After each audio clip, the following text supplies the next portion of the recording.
Hello, friends.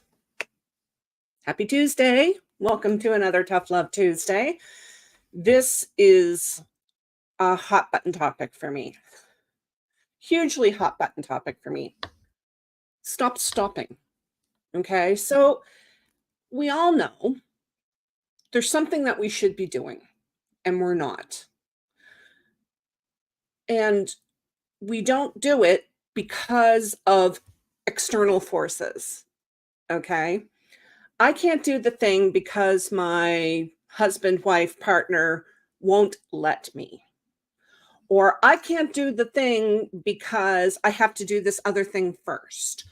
Or I can't do the thing because I have to go get this set of skills first in order to do it.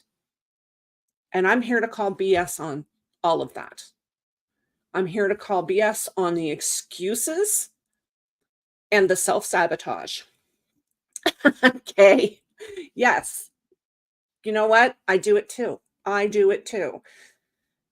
Take right now in the second, for example, how easily I could have said, I can't do Tough Love Tuesday today. I'm exhausted. I haven't been getting much sleep the last few nights. This is a mess back here under His Highness. My hair, it's so humid. I can't do anything with it. I have this big bruise on my forehead. I could have used any of those excuses for not getting in front of the camera today. And I made the conscious choice not to use excuses and to just do the thing. You've all heard me talk about CCIA, consistent, committed, imperfect action. I knew when I started Tough Love Tuesdays, there was going to be a lot of imperfection as y'all are sitting here looking at the clean laundry that I haven't folded yet. There's so much we can use to stop us from doing these things that we need and want to do. Okay. Do I need to do Tough Love Tuesdays? Maybe, maybe not. This is a new channel. I need regular content. Do I want to do them? Abso-freaking-lutely. I love this 15 minutes once a week with you guys. Love it, love it, love it. Love those of you who come in on the replay and leave comments. And it's amazing. It fills me. And that's why I choose not to make excuses to not do it. Excuses is the highest form of self-sabotage. And I am the queen / liege of self-sabotage. I have been sabotaging myself for decades. You've all heard me say that before too. So how do you stop? How do you stop making excuses to not do the thing? First and foremost, stop using other people for your shortcomings. I know that sounds harsh. It's meant to. I'm going for the shock value here. I am bossy today, Ange. I am channeling my inner Angela. But seriously, stop using other people as a crutch. Okay? Because if you're with somebody who won't let you do the thing that you want to do, you're with the wrong person. I'm sorry. But the most important person in your life, your partner, is supposed to be there to support you, not to tell you you can't do the thing. Okay? I learned that the hard way. And let me tell you, it will never happen again. It will never, because I was stopped by letting someone else rule my life. And it took me way too long to get started again when that relationship was over. So, number one is stop using other people as an excuse. The second one, stop waiting for the perfect moment because it's never going to happen. You think you don't have the skills to do the thing? Well, how else are you supposed to learn if you don't do the thing? because that whole, okay, I need to take this course before I can do this thing. I mean, we're not talking about driving a car here, okay, obviously. But if you wait without doing, you're not going to learn anything. Because if you're like, oh, I need to go take this course, then I'm sorry, but the course is generally one person's opinion. There is no perfect way. And I'm talking about our writing careers here, guys. You know, should you put a book up on Amazon or wherever without it being edited? No, but no, but maybe you don't have the money for an editor, but maybe you have a friend who can proofread it for you. Maybe you have access to Pro Writing Aid. Maybe you should just throw your hat in the ring like I did. I was lucky enough. I had somebody that had editing training who was willing to proofread my work for me before I published. And she was able to do it for me for her payment was pictures of Ziggy. Right? So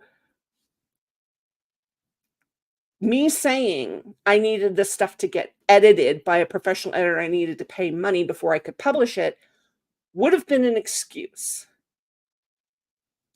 It would have been an excuse had I not gone looking for other ways to get it done.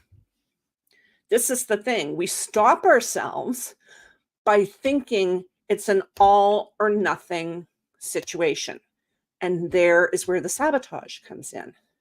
I can't do the thing unless.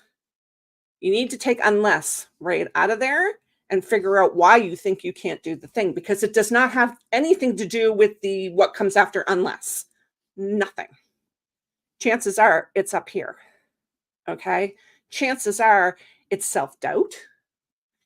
It's imposter syndrome.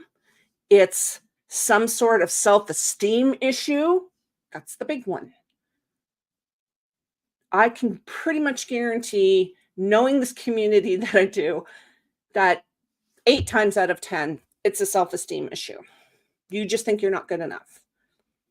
Well, I'm here to tell you that until you get off your butt and do the thing, you're not going to get any better. You're just not. Self-esteem see, Rita, but the thing is with you, Rita, is that you are willing to admit that, right?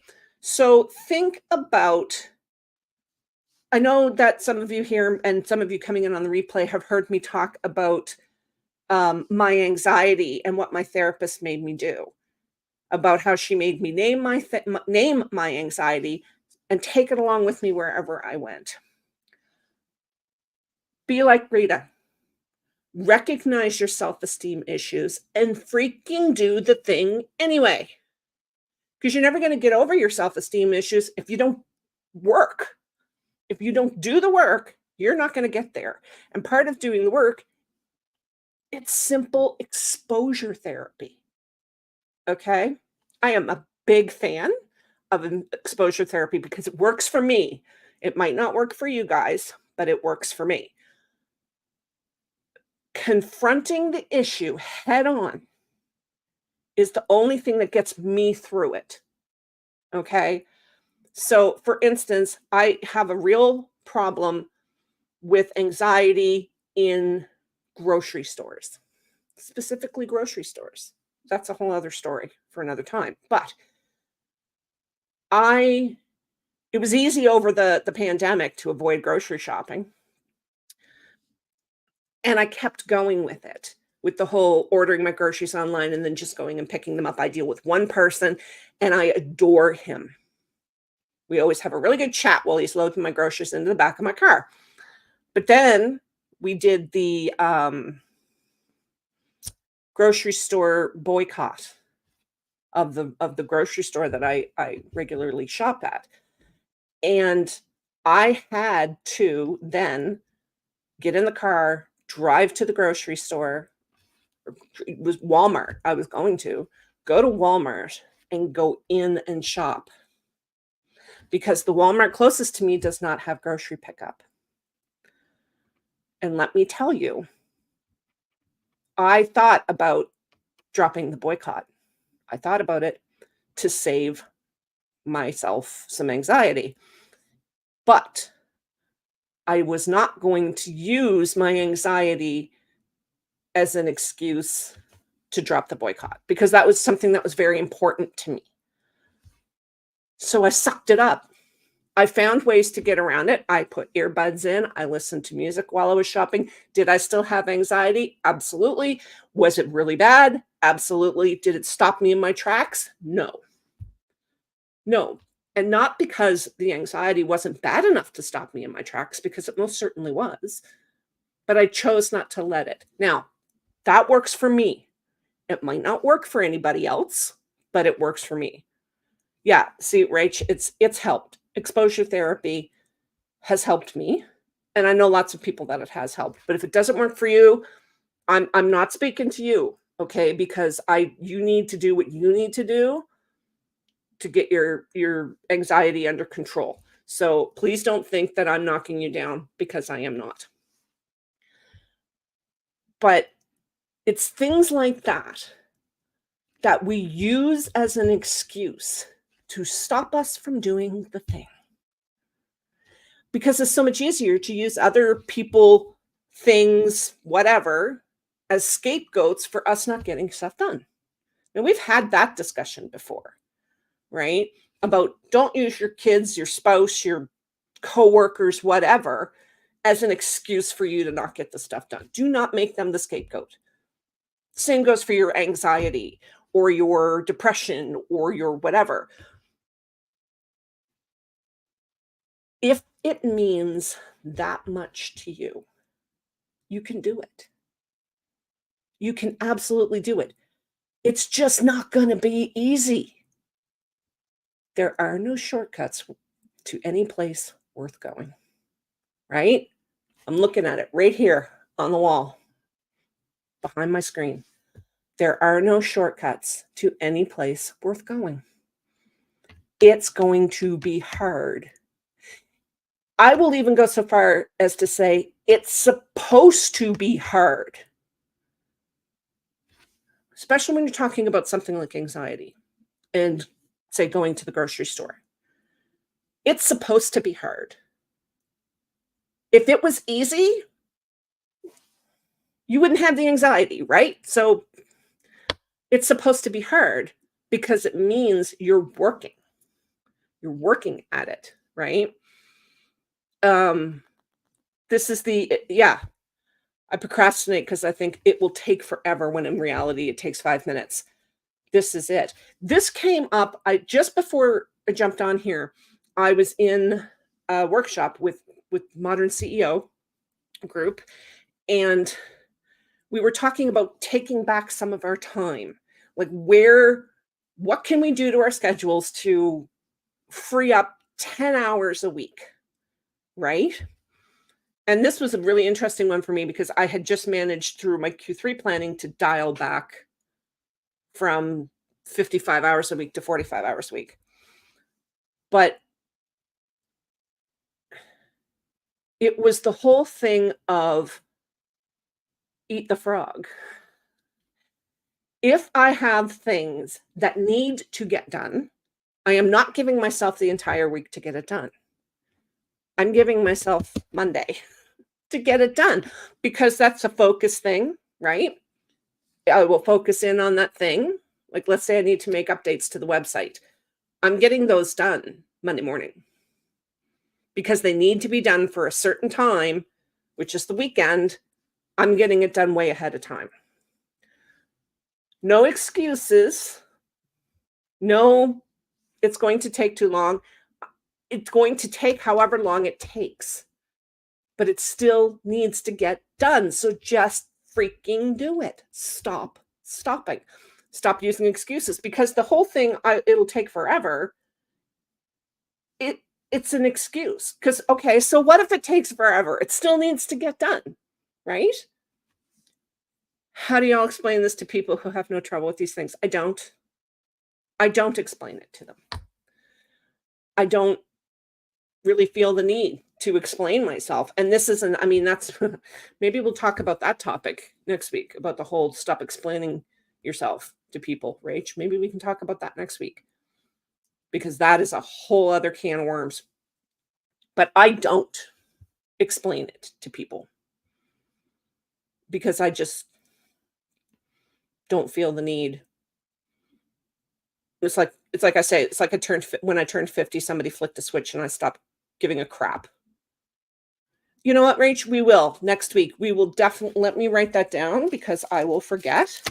But next week we're going to talk about stop explaining yourself. Okay. I will write that down because the biggest lie I ever told myself is I don't need to write that down. I'll remember it. Because menopausal brain fog is a thing. All right. I got you, Rach. I got you. All right. So here's the thing. This is what I'm challenging you to for this week. I want you, yeah, see, I tend to overshare and babble when I explain myself, right? So you don't say anything. We'll definitely touch on that, Kay, for sure. So here's your challenge for the week. I want you to find the thing. So you need to find the thing. What's that thing that you have been using excuses? Oh, it's going to take forever. My anxiety, my depression, the kids, the dogs, the husband, the wife, the whatever. What is that thing that you have either stopped doing or you haven't started because unless, okay, newsletters, says Angela. I had better see a newsletter from you by this time next week. All right. Newsletters. Make yourself a schedule. Brainstorm some ideas. Okay, Square. Oh my God, what a nightmare. Sit down, Ange. Brainstorm some ideas of things you want to say in your newsletters. I have a journal for that. Where if an idea comes to me, I just write it down so that I can use it at a later date. For phone calls to signings. Okay, Rach, eat the frog. Eat the frog. You need this. How important are these things to you? Now, Ange, maybe newsletters are not that important to you. In your overall scheme of your business, maybe newsletters aren't that important to you, but you think like it's something that you're supposed to be doing because somebody told you that you should be doing it. So I want you to think about that too. But Rach, you need those signings. How important is that to you personally? Okay. Never mind anybody else's opinion because their opinion doesn't count. This is your business. Find the thing. If you think to yourself, okay, I can't make that phone call because whatever, write it down. What the because is, write it down. And I want you to think about it for a minute. Is it an excuse?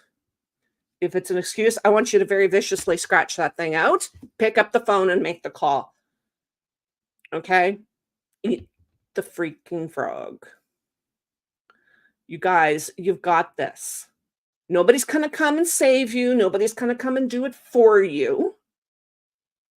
So you can make the choice to either let all the excuses in the world keep you from doing it and never moving forward, or you can suck it up and do it.